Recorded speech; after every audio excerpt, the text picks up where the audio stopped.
여러분, 몽키 디 루피의 진짜 엄마는 누구일까요? 새로운 여성 캐릭터가 등장할 때마다 루피 엄마에 대한 가설이 끊이지 않는데요. 예를 들어 최근 1156화에서 샤쿠야쿠, 다음 아마존 릴리의 선대 여왕으로 소개된 글로리오사 용할멈가 있었죠? 정말 아름다웠다고 해요. 하지만 안타깝게도 그녀도 로저를 향한 과거의 사랑병, 그리고 행콕이 루피에게 느끼는 사랑병과 똑같은 증상, 즉 사랑에 보답받지 못하면 몸이 쇠약해지는 병을 앓았고, 오다 작가님 SBS에서도 이미 사망했다고 확인됐죠. 예전에는 주라큘 미호크가 어둠의 왕 실버즈 레일리와 전 아마존 릴리 여왕 샤쿠야쿠의 아들이라고 믿는 사람들도 많았죠. 외모가 꽤 닮아서요. 하지만 닮았다고 해서 가족인 건 아니죠. 게다가 원피스는 이전 세대의 계승을 늘 중요하게 다루는 만화잖아요. 왜 제가 그렇게 단언할 수 있을까요? 루피가 글로리오사의 아들이 아니고 미호크가 샤쿠야쿠의 아들이 아니라고 결론 내릴 수 있는 결정적인 단서가 원피스 데이터에 모두 있습니다. 가장 눈에 띄는 것은 바로 그들이 아마존 릴리, 여인섬 출신이라는 점입니다. 515화에서 아마존 릴리에서 태어나는 아이들은 모두 딸이라고 명확하게 기록되어 있어요.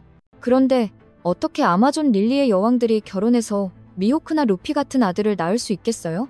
그러니까 더 이상 그 이야기는 안 하는 게 좋겠죠? 1157화에서 루피 엄마에 대한 이야기가 공개될까요?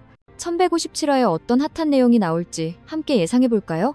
38년 전 갓벨리 사건에서 가장 두드러진 인물은 선장 로저가 아니라 부선장 샤쿠야쿠였다고 할 수 있죠. 그들과 로저 해적단 사이에 애절한 로맨스도 그려졌고요. 글로리오사는 로저를 너무 사랑해서 사랑 바이러스에 감염될 정도였고, 로저는 샤쿠야쿠에게 관심이 있었지만 샤쿠야쿠는 부선장 실버즈 레일리에게 마음이 있었죠.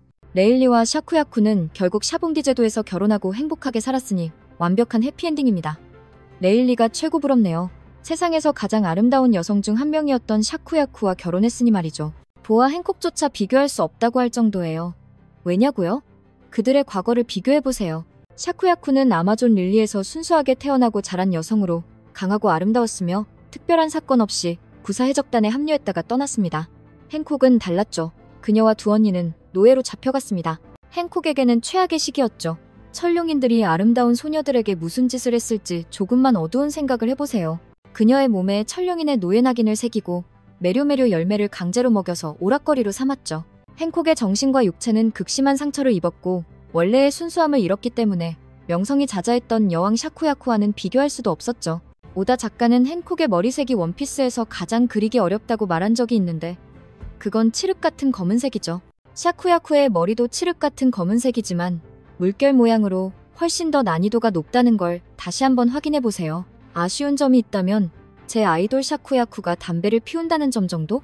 레일리와 샤쿠야쿠의 완벽한 해피엔딩은 로저를 향한 글로리오사의 사랑과는 대조적이죠. 사랑병은 사랑이 보답받지 못하면 죽을 수도 있다고 알려져 있지만 글로리오사는 기적적으로 그 병을 이겨내고 록스 해적단에 합류했습니다. 그 이유는 무엇일까요? 추측으로는 글로리오사가 사랑병을 멈춘 것은 로저보다 더 매력적인 다른 사람을 사랑하게 되었기 때문일 가능성이 큽니다. 록스 해적단의 멤버, 어쩌면 선장 록스디, 제백과의 새로운 사랑일 수도 있죠. 그 사랑이 글로리오사를 여왕의 자리에서 물러나게 하고 샤쿠야쿠에게 여왕 자리를 넘겨주며 록스 해적단에 합류하게 만들었다고 생각해요. 글로리오사 같은 사람이 다른 해적단의 일원이 되었다는 다른 설득력 있는 이유는 찾을 수 없어요. 또 다른 희귀한 상황은 글로리오사가 록스 해적단에 합류하게 된 것이 부족의 안전에 큰 위협이 있었기 때문에 강제로 합류하게 된 경우입니다. 사랑하는 사람이 위험에 처하는 것을 막기 위해 글로리오사는 자신의 사랑을 희생해야만 했습니다. 이 정도라면 정말 존경받을 만한 여성이 아닌가요? 록스 해적단이 해산된 후 글로리오사는 아마존 릴리로 돌아와 새로운 여왕들을 지도했고 샤봉디 제도에서 레일리와 샤쿠야쿠와도 교류했으며 약 15년 전에는 행콕을 도왔습니다. 또 다른 선대 여왕도 다른 남자와 사랑에 빠져 죽음을 맞이했고 여왕 자리가 공석이 되자 행콕이 그녀의 강한 힘과 뛰어난 미모 때문에 선택되었죠. 지금까지도 안타깝지만 글로리오사는 루피의 엄마가 아닙니다. 아마존 릴리 출신들은 임신하면 모두 딸을 낳는다는 것이 정말 이상하고 예외는 없었으니까요. 루피 엄마의 정체를 잠깐 되새겨보면 1057화에서 한 여인이 루피일 가능성이 있는 아기를 안고 있는 장면이 있었죠. 밝은 색의 포니테일 머리를 하고 있었고 아기를 재우기 위해 감미로운 자장가를 부르고 있었어요. 루피와 그의 엄마라고 확인되지는 않았지만 오다 작가가 특별히 아끼는 이 이야기에 다른 인물이 등장할 것 같지는 않아요. 현재까지는 오다 작가의 붓으로 그려진 유일한 여성 캐릭터죠. 그 외에는 거의 모든 것이 가설과 추측일 뿐입니다. 왜 그녀는 루피를 계속 돌보지 않고 할아버지 가프에게 맡겨야 했을까요? 건강하고 행복한 모습으로 노래를 부르고 있었는데 그녀는 대체 어디로 간 걸까요? 루피 엄마는 몽키디, 드래곤의 혁명군에 합류하여 그의 대업을 돕기 위해 떠났을까요? 그 정도라면 충분히 가치 있는 희생이겠죠. 루피는 세상에서 가장 유명한 범죄자인 부모님을 따라다니는 대신 할아버지와 함께 지내며 더 자유롭게 성장할 자격이 있다고 봐요. 루피 엄마가 혁명군 멤버라는 생각에 대해 여러분은 어떻게 생각하시나요? 이제 록스 해적단과 관련된 또 다른 흥미로운 부분으로 넘어가죠. 1156화 마지막에 남아있는 회상 장면에서 록스 T, 제백이 세계의 지배자가 되려는 음모를 완성하기 위해 2개의 악마의 열매가 필요하다고 말하는 것을 들었습니다. 그 2개 중 하나는 거의 확실하게 사람 열매 모델, 니카로 확인된 것 같죠. 오로성은 니카가 다시 나타나면 세상이 변하고 현재의 세계 시스템이 제거되고 새로운 시스템으로 대체될 것이라고 기록했습니다. 하지만 걱정스러운 점은 이 니카 열매는 각성 단계에 이르러야만 진정으로 강해진다는 점입니다. 그렇지 않다면 걱정할 필요도 없겠죠. 제백은 또 엘바프의 왕만이 사용해야 그 힘이 최대한 발휘되는 악마의 열매가 있다고 덧붙였습니다. 제백이 힘을 언급했다는 점을 기억하세요. 명백히 이 악마의 열매를 소유한 거인족의 왕, 즉 엄청난 신체적 힘을 가진 자만이 제백을 도울 수 있고 다른 사람은 이 열매를 먹어도 소용이 없을 겁니다. 의심할 여지 없이 그것은 14년 전 누군가에게 사라진 전설의 엘바프 악마의 열매일 겁니다. 제백은 엘바프가 마리조아를 점령하는 데 중요한 열쇠가 될 것이라고 명확히 밝혔습니다. 이것이 제백이 여러 번 엘바프를 방문하여 하란 국왕을 설득하여 록스 해적단에 합류시키고 세계의 왕이 되기 위한 길에서 그의 동맹이 되게 하려 한주된 이유입니다. 이제 우리는 전설의 엘바프 악마의 열매가 니카 열매인지 아닌지 매우 혼란스럽습니다. 이것은 현재로서는 풀 수 없는 커다란 미스터리입니다. 다른 데이터, 즉 이무가 두려워하는 것과 결합하면 이 두 악마의 열매의 정체를 알 수 있죠.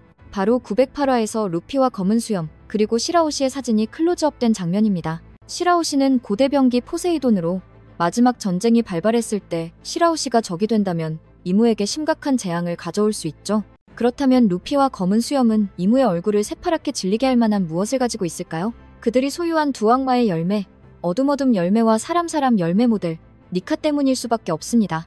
카이도, 빅맘 같은 세상의 많은 강한 적들은 이무를 걱정하게 하거나 두렵게 하지 않았는데 오직 이 두 사람만을 두려워한다는 것이 우리가 논의해야 할 이유 아닌가요? 제가 이 영상에서 공유했듯이 어둠 열매는 사악한 어둠의 열매이고 니카 열매는 자유를 가져오는 태양의 신입니다. 낮과 밤처럼 둘이 서로 교대할 때 새벽이 오고 통치 시스템의 전환이 일어날 거라는 거죠. 작가님이 이전에 보여주었던 좋은 데이터는 코즈키 토키가 희생하면서 와노의 새벽이 올 것이다 라고 말했던 것입니다. 그때 오로치와 그의 패거리를 전복시키기 위한 전쟁이 시작되었죠. 20년 후 그것은 성공했고 오로치는 살해되었고 모모노스케가 새로운 쇼군이 되어 와노를 역사상 가장 번성한 시대로 이끌었습니다. 새벽은 또한 왕조의 변화를 암시하는 데 사용됩니다. 새벽이 오려면 낮과 밤이 있어야겠죠. 즉 원피스에서 어둠의 열매와 태양의 열매를 은연중에 암시하는 거죠. 14년 전과 13년 전 사이의 1년이라는 시간, 간격이 우리를 혼란스럽게 하는 것 같습니다. 전설의 엘바프 악마의 열매가 니카 열매일까요? 하란 국왕이 니카 열매를 먹으면 바로 각성할 수 있을까요? 이 악마의 열매가 2단계에 도달하려면 시간이 필요할 텐데요. 제백의 1156화 발언에 다른 숨겨진 의미가 있지 않는 한 말이죠. 숨겨진 의미는 그가 이미 악마의 열매 하나를 소유하고 있으며 2개의 악마의 열매를 더 찾아야 한다는 거죠. 그리고 전설의 엘바프 열매는 니카가 아니라 현재 로키가 소유하고 있는 것일 수도 있죠. 즉 제백에게는 3개의 악마의 열매가 필요하고 그는 이미 하나를 가지고 있으니 2개가 더 필요하다는 거죠. 현재 데이터에 따르면 검은 수염은 흰 수염 해적단배에서 청춘 전체를 바쳐 어둠 열매를 찾아다녔다는 점을 고려할 때 이 시점에서 제백은 이미 어둠 열매를 소유하고 있었을 가능성이 높습니다. 그는 니카 열매와 전설의 엘바프 열매를 더 찾고 싶어 했고 하란 국왕이 그것을 먹고 록스 해적단에 합류하여 거인족 군대를 지휘하여 마리조아를 공격하기를 원했습니다. 니카 열매의 등장은 단지 시대의 징조일 뿐 왕조를 바꿀 핵심적인 힘은 아니죠. 거인족 군대와 같은 다른 많은 요소들이 필요하기 때문이죠. 제백이 언급했듯이 니카 외에 다른 악마의 열매 2개가 필요하다는 점을 통해 저는 여러분께 2가지 경우를 공유하고 싶어요. 첫째, 제백은 어둠 열매와 니카 열매를 포함하여 2개의 악마의 열매가 필요하다는 거죠. 이 중에서 그는 어둠 열매를 먹고 니카 열매는 하란 국왕이 먹을 거라는 거죠. 둘째, 제백은 2개의 악마의 열매가 더 필요하다는 거죠. 즉 3개의 열매가 필요하다는 거죠. 그중 어둠 열매는 이미 제백이 소유하고 있고 나머지 2개는 니카 백과사전의 고무고무 열매로 이름이 바뀌었더나 마지막으로 하란국왕이 소유하고 있는 전설의 엘바프 열매라는 거죠. 여러분은 어떤 가설에 더 무게를 두시나요? 지금 바로 이 영상 아래에 댓글을 남겨 더 많은 이야기를 함께 나눠봐요.